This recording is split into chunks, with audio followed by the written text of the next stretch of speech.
Transportation media was invited to attend the International Transport Forum, held in Leipzig, Germany this May. The three-day forum brought together transport ministers from 53 OECD countries, as well as industry experts, academics, and media from around the world. The theme, Seamless Transport, Making Connections, looked at connectivity, how it improves lives and stimulates economies. Seamless transport in the global market, what does it mean exactly? Martin Brown, of DHL Customer Solutions and Innovation, takes this approach. Seamless transportation is a big, mega subject and a theme that for DHL might be broken down into a number of different sub-themes. Let me explain for a moment. At one level, seamless transportation means that our increasingly global customers have the same expectations of the standards of service and quality regardless of where they happen to be based within the world. It is essentially now one global marketplace, and that global marketplace is defined by a commonality in their expectations of Deutsche Post's, DHL's service standards as one of the world's largest, indeed the largest, logistics service provider. At another level, seamlessness means that we're increasingly looking at connectivity and the transparency of data enabled by clever, integrated, smart technology. So our operations, and indeed our customers' operations, demand the very latest information as to where their products and services are, regardless of where they happen to be in the world at any one time. Transportation media also toured DHL's ground and air hub, which opened in Leipzig-Halle in 2008. Some 60 flights operate daily in and out of this center, which employs about 3,000 people in an area of Germany that has a higher unemployment rate. The International Transport Forum focused heavily on the themes of intermodality, harmonization of borders, and collaboration amongst the modes. In a world where time is a critical factor in supply chains, reliability as a key part of transport policy is also something that needs improvement, according to an OECD report released during the summit. Transportation media covered a session focusing on speed in the supply chain. A panel of international logistics experts examined the challenges of speed and its effect on reliable supply chains. Ron Widows, CEO of Rickmers Holding and chair of the World Shipping Council, said that the biggest changes and challenges in supply chain optimization lie around fuel prices and speed. We will have to start thinking about speed quite differently. Fuel is fundamentally changing our industry. But the kinds of challenges that the industry is going through, a group arguably that doesn't do a very good job of change and is not coping real well financially with the challenges. As a result, you have huge losses. And that stimulates behavior that's not helpful for supply chain. So you have a slowing of the assets at sea. That is something that's now, I think, understood to be a permanent feature, at least until technology develops that we won't see for a number of years. So in the middle of Jeff's supply chain, you have this big, ugly, not very reliable thing in the middle. And the pressures, the complexities, the things that exist in the world that the industry is struggling with, they don't operate in a way that's helpful in terms of speed in the supply chain.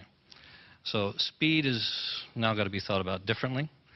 There's different segments of the supply chain that there is maybe some things that can be done. Government certainly has a role in that as well as others. We'll talk about that a little bit.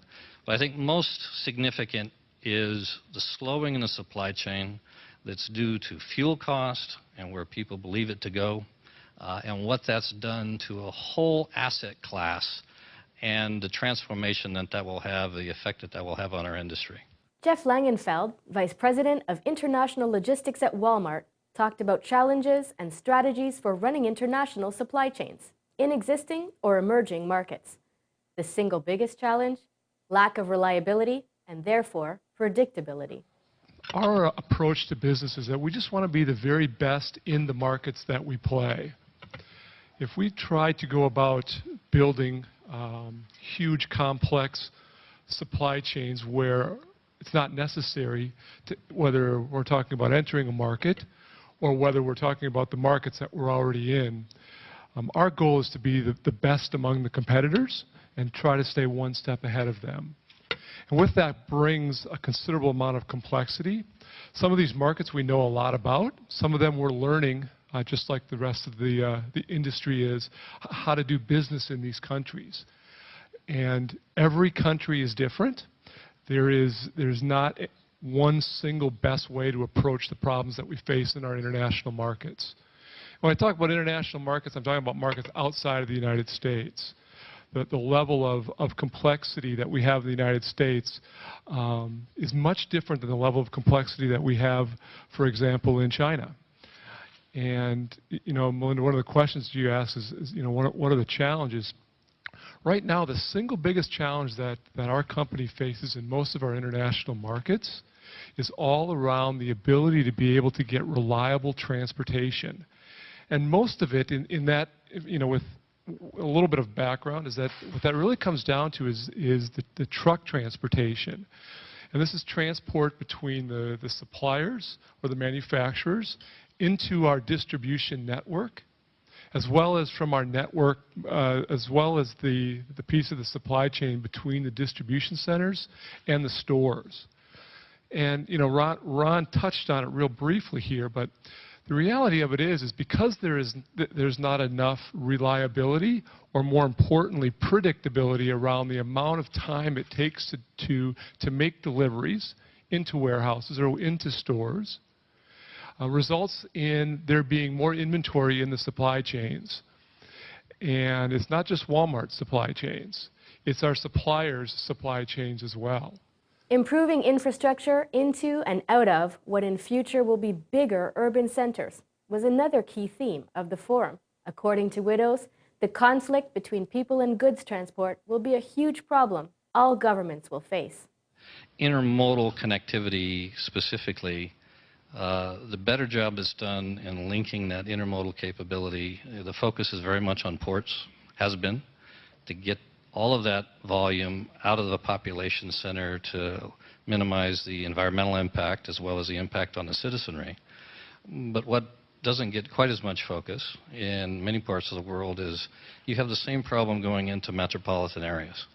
So you have traffic flow problems because of intermodal networks that haven't developed into large metropolitan areas that over the next 10, 15 years, how are you going to get the things to the people when you don't have that infrastructure intermodally to get it efficiently into a population center without paralyzing the roads with goods movement. And the conflict between goods movement and people movement is still an issue of some consequence, and that's a very tough problem for governments to grapple with. In its 2012 Transport Outlook report, the ITF predicted slower growth rates for OECD countries, with high and volatile oil prices dominating the agenda. Reducing debt and stimulating growth will be a delicate balancing act for governments, especially as they try to avoid slowdowns caused by policy, said the report. Next year's agenda is already in the planning stages as the International Transport Forum meets again to look at transportation funding.